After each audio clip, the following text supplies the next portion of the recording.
8 ரூபாய்க்கு பாபாவுடைய சிலையை வாங்குறாங்க. லடுக்காவா லடுக்கியா அப்படின்னு கேட்டதுக்கு லடுக்கி தான் வேணும் அப்படின்னு 26 ரூபாய் 50 பைசாவுக்கு ஒரு சச்சரிதம் 12 வருடங்கள் கழித்து ஒரு அழகான பெண் குழந்தை ஒண்ணு பிறகுது. ஸ்கூல் ஃபர்ஸ்ட்ல வராங்க. 30 வருடம் கழிச்சு திரும்பவும் பாபா அவங்க வீட்டுக்கு வந்திருக்காரு. ஓம் சாய்ராம். நற்பவி ஆறுமுகம் அருளிடும் அனுதினமும் ஏறுமுகம். நான் மாரிமா சரவணன். எல்லாரும் எப்படி இருக்கீங்க? எல்லாருக்கும் கடவுளின் அனுகிரகம் நிறைஞ்சு கிடைக்கணும் அப்படின்னு நானும் மனசார வேண்டிக்கிறேங்க. இன்று வியாழக்கிழமை தோறும் நம்ம சத்குரு சாயப்பாவுடைய அற்புதங்களை நம்ம தரிசனம் பண்ணிட்டு வரோம். அதன் வரிசையில் இன்று ரொம்ப மெய் சிலிர்க்கக்கூடிய ஒரு அற்புதத்தை தான் நீங்கள் பார்க்க போகிறீங்க.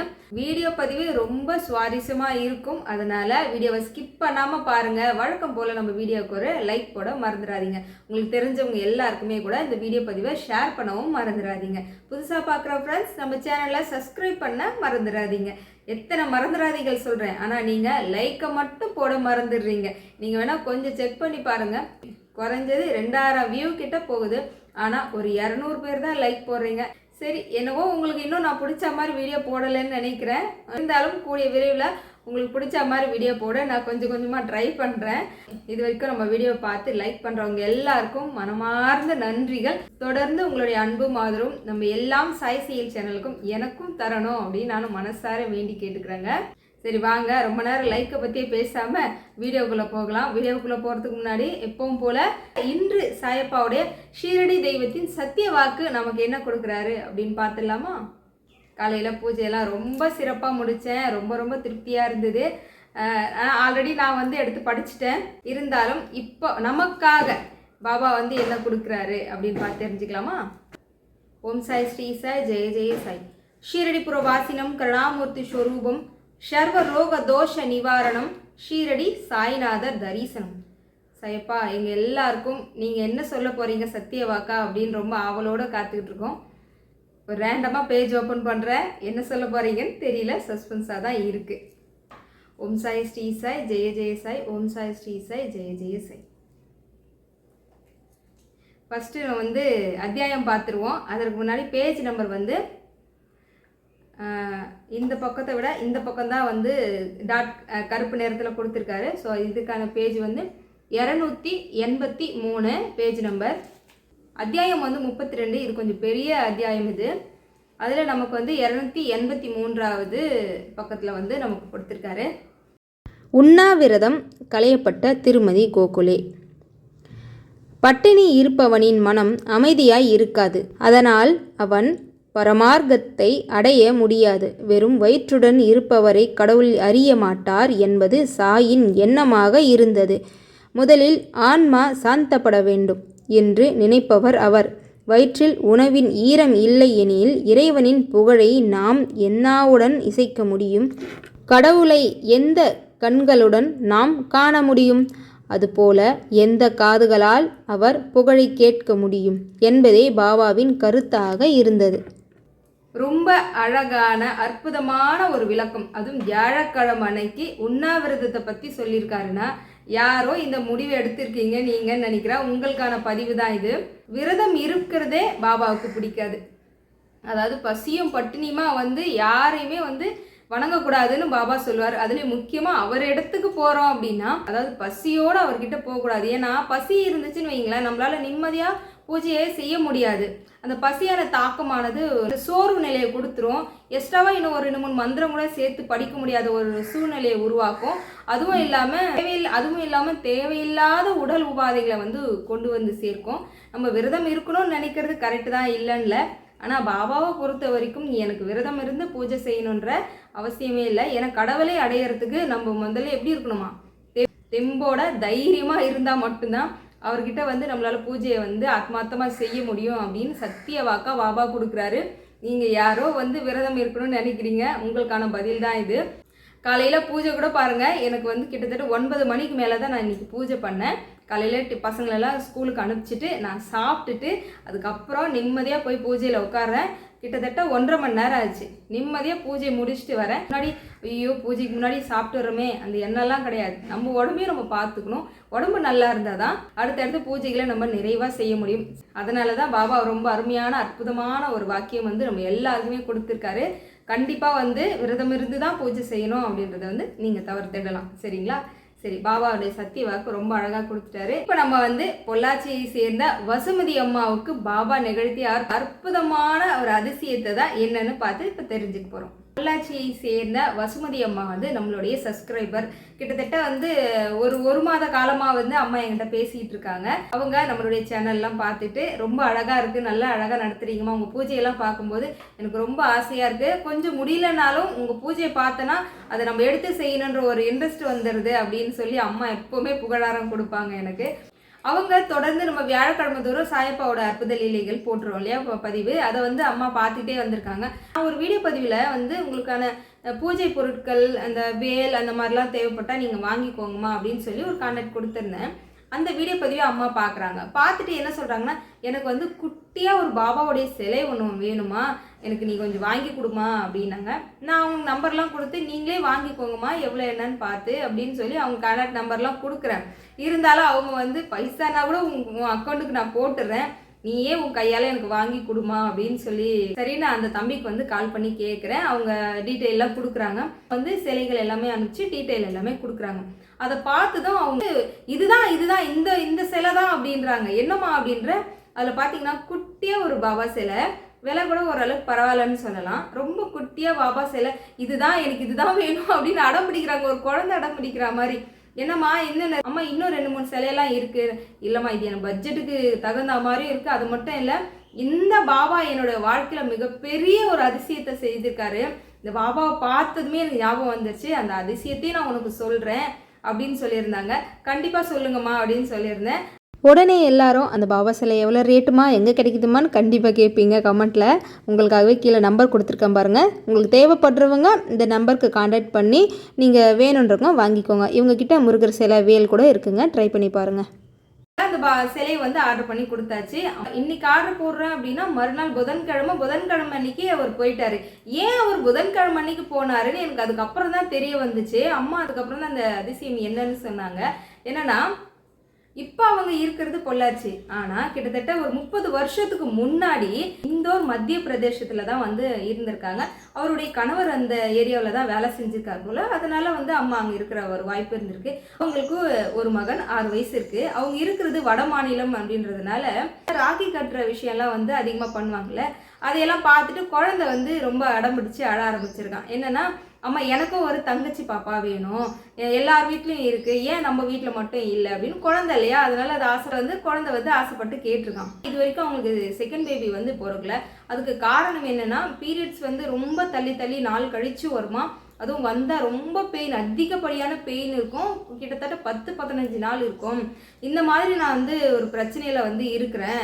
டாக்டர்கிட்ட போய் பார்க்கும்போது முதல் பிரசவம் நார்மல் ஆனதுனால உங்களுக்கு நஞ்சு கூடயே ஏதோ வந்து வயிற்றுல இருக்குது, நீங்கள் உயிரோடு இருக்கிறதே மிகப்பெரிய ஒரு விஷயம். இரண்டாவதாக ஒரு குழந்தை பிறந்தா மட்டும்தான் அது எல்லாமே வெளியே வந்து உங்களுக்கு வந்து நார்மலாக உங்களால் இருக்க முடியும், அந்த பிரச்சனையெல்லாம் உங்களுக்கு சரியாகும் அப்படின்னு வந்து டாக்டர் சொல்லிட்டாங்க.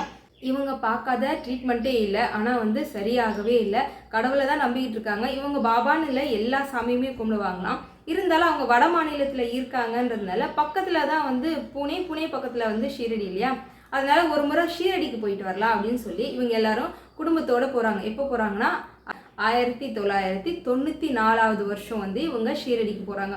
ஷீரடிக்கு போய் பாபாவோட தரிசனம் எல்லாம் முடிச்சுட்டு அங்கேருந்து வரும்போது இவங்க வெறும் 8 ரூபாய்க்கு ஒரு பாபாவோட சிலையை வந்து வாங்கிட்டு வராங்க. அப்போதான் அவங்க பாபா கிட்ட வேண்டிக்கிறாங்க, எனக்கு ரொம்ப அழகான அறிவுள்ள எல்லா திறமையும் உள்ள ஒரு பெண் குழந்தை வேணும் பாபா அப்படின்னு சொல்லி மனமுருக பாபா கிட்ட வேண்டிக்கிட்டு அங்கேருந்து வரும்போது ஒரு சச்சரித புத்தகம் வாங்குறாங்க, ஒரு கீ செயின் வாங்குறாங்க. அதோடு சேர்த்து பாபாவோடைய குட்டி சிலை, பித்தளை சிலை குட்டியாக வந்து 8 ரூபாவும் அதோட விலை.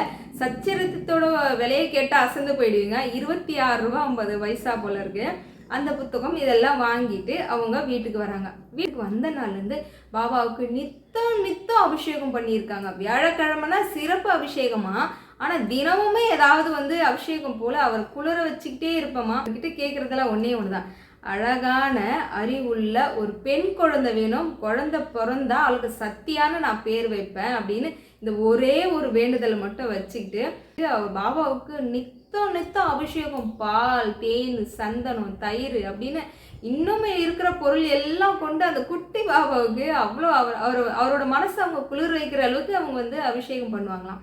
இவ்வளோ அழகான அபிஷேகம் பண்ற இவங்களுக்கு பாபா ஆசீர்வாதம் பண்ணாம இருப்பாரா?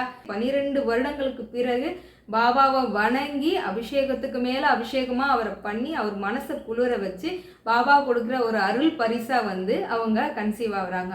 வீட்டில் இருக்கிறவங்க எல்லாருமே ஒரு பயம் என்னன்னா 12 வருடங்களுக்கு பிறகு வந்து கன்சீவ் ஆகுறாங்க. முதல் குழந்தை என்னமோ நார்மல் தான், இருந்தாலும் 2வது குழந்தை நல்லபடியாக வந்து பிறக்கணும் இல்லையா, அந்த பயம் வந்து வீட்டில் இருக்க எல்லாருக்குமே இருக்குது. ஆனால் இவங்களுக்கு அந்த பயம் கிடையாது. அழகான முறையில் இவங்க பூஜை முறைகள் பாபாவை வணங்கிட்டே வராங்க, ஓம் சாய்ராம் சொல்லிக்கிட்டே வராங்க. பிரசவ நேரமும் நெருங்கிடுச்சு.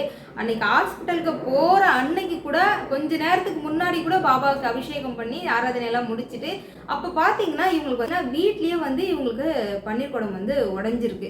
இவங்க ஹாஸ்பிட்டலில் போய் அட்மிட் பண்ணுறாங்க. அட்மிட் பண்ணதோ டாக்டருங்க வந்து செக் பண்ணி பார்த்துட்டு பன்னீர் குடம் வந்து உடஞ்சிருக்கு, நீங்கள் வரும்போதே உடஞ்சிருக்கு போல், குழந்தையும் தண்ணி குடிச்சிருச்சு, ரொம்ப ரிஸ்காக இருக்குங்க, உடனே ஆப்ரேஷன் பண்ணி குழந்தைய எடுக்கணும் அப்படின்னு சொல்லி பேசிக்கிறாங்க.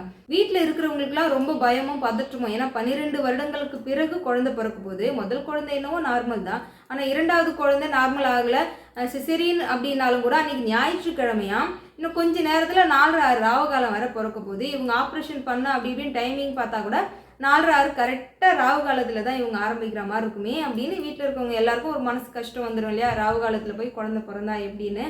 இருந்தாலும் என்ன பண்ண முடியும், இவங்களுக்கு வந்து வலியே வரலையாம், ஒரு பொட்டு வலி கூட இல்லையா. உங்களை பார்க்கறதுக்கு எங்களோட ஹவுஸ் ஓனர் வந்து வந்திருக்காங்க. அவங்க வந்து ஹோமியோபதி டாக்டர் போல இருக்கு. உங்களை பார்க்கறதுக்கு அவங்க வந்திருக்காங்க. சொல்லும் போதே உடம்பு சிலிருக்குது. வந்தவங்க நேராக இவங்களை பார்த்து, ஹோமியோபதி டாக்டருங்களாம் ஒரு அரிசி போல டேப்லெட் தான் அதிகமாக கொடுப்பாங்க, பார்த்துருப்பீங்கன்னு நினைக்கிறேன். ஒரு 4 மாத்திரையை அவங்க வாய்க்குள்ளே போட்டிருக்காங்க. வாயில் ஒரு ஓரமாக வச்சுக்கோ. இதை பண்ணும்போது எந்த டாக்டரும் இல்லை, டாக்டருக்கு தெரியாமல் கொடுக்குறாங்களாம். தெரியாமல் இதை வாய்க்குள்ளே வச்சுக்கிட்டு ஓம் சாய்ராம் சொல்லு, உனக்கு உடனே வலி வந்துடும் அப்படின்னு சொல்லியிருக்காங்க. அப்போ வந்தது யாருன்னா பாபா தான், சாட்சாத் அவங்க ரூபத்தில் பாபா தான் வந்திருக்காரு. வந்து இதை இவங்களுக்கு சொன்னதும் இவங்க இவங்க அந்த மாத்தியை வாய்க்குள்ளே வச்சுட்டு ஓம் சாய்ராம் சொல்லிக்கிட்டே இருக்காங்க. இவங்க அம்மா அப்பான்னு யாரை சொல்லியுமே கத்தலையா, ஓம் சாய்ராம் தான் இவங்க வாயில் வச்சுக்கிட்டு சொல்ல ஆரம்பிச்சிருக்காங்க. சொல்ல ஆரம்பித்த கொஞ்ச நேரத்துக்குலாம் வலி வந்துருச்சான்.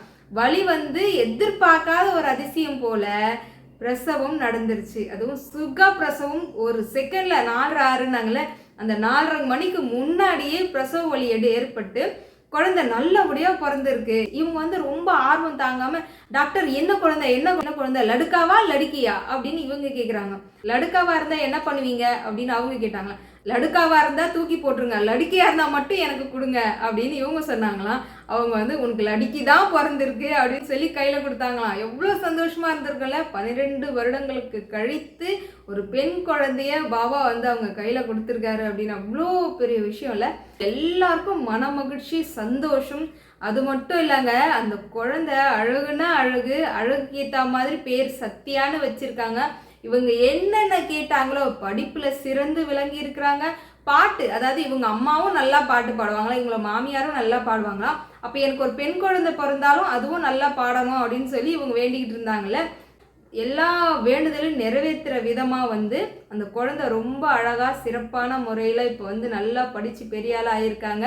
இவங்க நல்லா படித்து பெரிய ஆள் ஆனது விஷயம் இல்லை, இதுலேயுமே ஒரு சூட்சமம் அடங்கியிருக்கு. என்னென்னா, இந்த குழந்தை 9வது படிச்சுட்டு இருக்கும்போது அவங்களுடைய அப்பா வந்து தவறிடுறாருங்க. மிகப்பெரிய ஒரு இழப்பு அந்த வீட்டில். ஆனால் அந்த குழந்தை இது எல்லாத்தையும் மனசில் வச்சுக்கிட்டு பாபாவையும் கையில் வச்சுக்கிட்டு அந்த குழந்தை அவ்வளோ அழகாக படித்து 10th பார்த்தீங்கன்னா ஸ்கூல் ஃபஸ்ட் ரேங்க் மார்க் எடுத்திருக்காங்க. அது மட்டும் இல்லை, +1 +2 வந்து ஃப்ரீயாகவே படிச்சிருக்காங்க. நீங்கள் நினைக்கலாம் நல்ல மார்க் எடுத்தால் கண்டிப்பாக இதெல்லாம் ஃப்ரீ தான் அப்படின்னு. கண்டிப்பாக ஃப்ரீ தாங்க. ஆனால் நான் அவங்களுடைய கேஸ்ட்டு சொன்னேன் அப்படின்னா நீங்கள் நம்ப மாட்டீங்க. ஏன்னா அவங்க வந்து ஐயர். என்னதான் நீ படித்து ஃபஸ்ட் ரேங்க் எடுத்தாலும் அந்த ஃபெசிலிட்டி கிடைக்கிது அப்படின்றது முன்னுரிமை அப்படின்னு பார்த்தா அந்த சமூகத்துக்கு கிடையாது. உங்க எல்லாருக்கும் தெரியும். அது எல்லாத்தையும் மீறி தாண்டி அந்த குழந்தை 10th நல்லா படித்து ஃபஸ்ட் ரேங்க் எடுத்திருக்கா. ஸ்கூல்லேயே +1 +2 ஃப்ரீயாக படிச்சிருக்கா. அது மட்டும் கிடையாதுங்க, இன்ஜினியரிங் 4 வருஷம், அந்த 4 வருஷம் ஃப்ரீ எஜுகேஷன் தான். பாபா அப்படியே அள்ளி கொடுத்துருக்காருன்னு சொல்லலாம் அவங்களுடைய வாழ்க்கையில். ஏன்னா ஒரு தந்தையின் ஸ்தானம்ன்றது யாராலையும் நிரப்ப முடியாது. அப்பா போனதுக்கப்புறம் அந்த குழந்தை என்னதான் படித்தாலும் ஒரு தாயாகவும் தந்தையாகவும் இருந்து அந்த குடும்பத்தை காப்பாற்றுறது என் சத்குரு, என் சாய் தான். அவ்வளோ அழகாக வந்து 4 வருஷம் ஃப்ரீ எஜுகேஷன். அந்த இங்கே அங்கன்னு போகிறதுக்கு அலையறதுக்கு எதுக்குமே ஒரு பைசா செலவு கிடையாதான். எல்லாத்துக்குமே வந்து ஃப்ரீ எஜுகேஷனில் அவ்வளோ அழகாக வந்து 4 வருஷம் இன்ஜினியரிங் முடிச்சுட்டு இப்போ சென்னை சோழிங்கநல்லூரில் ஒரு அற்புதமான ஒரு வேலையில் வந்து பாபா அவங்கள அமர்த்தி இருக்கிறாரு. பாபாவோட துணை இல்லைன்னா இவ்வளவுமே வந்து சாத்தியம் கிடையாது. என்னுடைய குழந்தை வந்து பாபாவின் பிரசாதம் அப்படின்னு அந்த அம்மா சொன்னாங்க. அம்மா உண்மையாலே மிகப்பெரிய விஷயமா இது அப்படின்னு. இவ்வளோத்தையும் பண்ணி கொடுத்த பாபா திடீர்னு காணாமல் போயிட்டார். என்னன்னா இவங்க வந்து அந்த இடத்துல இருந்து டிரான்ஸ்ஃபர் ஆகி வந்திருக்காங்க போல, குழந்தை படிக்கிறாளேன்னு சொல்லி இவங்க மாறி வந்திருக்காங்க. வரும்போது என்ன ஆயிருக்கு, எல்லா பொருட்கள்லாம் வந்து பேக் பண்ணி வைப்பாங்களே, அந்த பேக்கிங்கில் எங்கேயோ எப்படி மிஸ் ஆச்சுன்னே எனக்கு தெரியலம்மா. என்னோட பாபா, குட்டி பாபான்னு சொன்னல, அந்த பாபாவுடைய சிலை வந்து எங்கேயும் மிஸ் ஆயிடுச்சு. நான் தேடாத இடம் கிடையாது. ஆனால் எனக்கு வந்து அந்த பாபா தான் எனக்கு வேணும்னு நான் ரொம்ப அடம் பிடிச்சி வைராகியமாக இருந்தேன். நான் வேற எங்கேயும் வாங்கணுன்ற எண்ணம் கூட எனக்கு வரலை. ஏன் என்னை விட்டு பாபா போனார்? அதாவது 94 அவங்க வீட்டுக்கு வந்த பாபா 2005 அவங்க வீட்டை விட்டு போயிடுறாரு. கிட்டத்தட்ட 30 வருஷம் ஆக போகுது. இப்போதான் இந்த நேரத்தில் தான் என்னுடைய பாபா வந்து என்கிட்ட வரணும்னு இருக்கு, அதுவும் உங்க மூலமா வரணும்னு இருக்கு. 2005 என்னை விட்டு போன பாபா 2024 என்னை தேடி திரும்பவும் வந்திருக்காரு. இதே பாபா தாமா, இந்த பாபா தாமா நான் மிஸ் பண்ணிட்டேன், எனக்காக நீ வந்து திரும்ப எனக்கு வாங்கி கொடுத்தது ரொம்ப சந்தோஷமா அப்படின்னாங்க. ஏன்னா இந்த அளவுக்கு ஆத்மார்த்தமா பூஜிக்கிறவங்களுக்கு பாபா போய் சேரணும்னு இருக்கு அப்படின்னா எத்தனை வருஷம் ஆனாலும் அவர் வந்து கண்டிப்பா அவங்களுக்கு அருள் கொடுக்க காத்துக்கிட்டு இருக்காரு. ஏதோ ஒரு காரணத்துக்காக தான் அவங்கள விட்டு பிரிஞ்சு போயிருப்பாரு. ஏன்னா அவங்க என்ன சொன்னாங்கன்னா, என் குழந்தை இப்போ படிச்சு வேலைக்கு போய் அவமா என்னை பார்த்துக்கிறா அப்படின்னாங்க.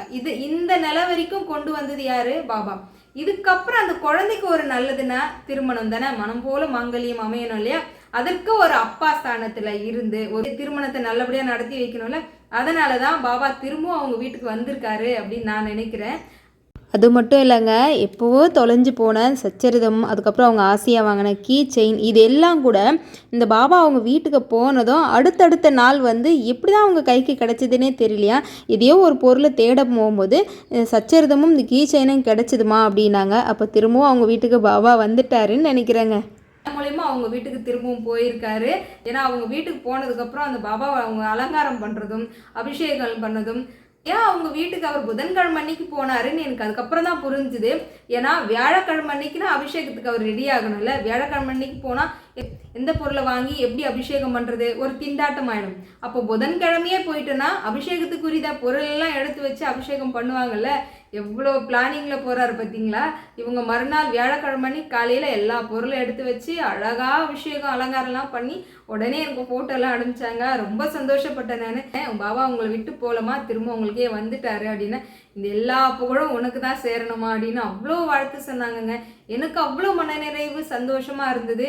எவ்வளோ அழகாக பூஜிக்கிறவங்களுக்கு திரும்பவும் பாபா வந்து போய் சேரணும்னு இருக்குல்ல, அது எவ்வளோ பெரிய ஒரு பாக்கியம். அவங்க குடும்பத்துக்கு எப்பவுமே பாபாவோட துணை எப்பவுமே இருக்கும் அப்படின்ற நானுமே வந்து மனசார நம்புகிறேன். நம்ம பாபா கிட்ட ஒரு பொறுப்பை ஒப்படைச்சிட்டோம் அப்படின்னா அவர் எப்பவுமே இருந்து நமக்காக அதை செஞ்சு கொடுக்காம அந்த இடத்த விட்டு அவர் நகரவே மாட்டார். நம்ம பொறுப்பை அவர் கையில் ஒப்படைச்சணும். எதுவாக இருந்தாலும் நீங்கள் பார்த்துக்கோங்க பாபா, நீங்கள் முன்ன நின்று நீங்கள் நடத்துங்க அப்படின்னு அந்த பொறுப்பை நம்ம அவர்கிட்ட ஒப்படைச்சிட்டோன்னா எங்கே இருந்தாலும் 7 கடல் தாண்டியாவது வந்து அந்த இடத்துல நின்றுடுவார். அங்கே என்ன கேட்குறோமோ அதை அழகாக அவர் பண்ணி கொடுப்பாரு. அதற்கான ஆசீர்வாதங்கள்லாம் வந்து அவர் அள்ளி கொடுக்க காத்துக்கிட்டு இருக்காரு.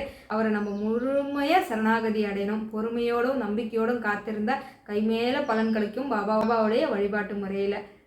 பாபாவை மனம் குளிர்ற அளவுக்கு அபிஷேகம் செய்து உங்களோட வேண்டுதல் எல்லாம் பாபாவுடைய பாதத்தில் வைங்க. நிச்சயமாக பாபா அதை நிறைவேற்றி கொடுப்பாருங்க. இந்த வீடியோ பதிவு எப்படி இருந்ததுன்னு கண்டிப்பாக கமெண்ட் பண்ணுங்கள். தேங்க்ஸ் ஃபார் வாட்சிங். ஓம் சாய்ராம், ஜெய் சாய்ராம். ஆறுமுகம் அருளிலும் அனுதினமும் ஏறுமுகம்.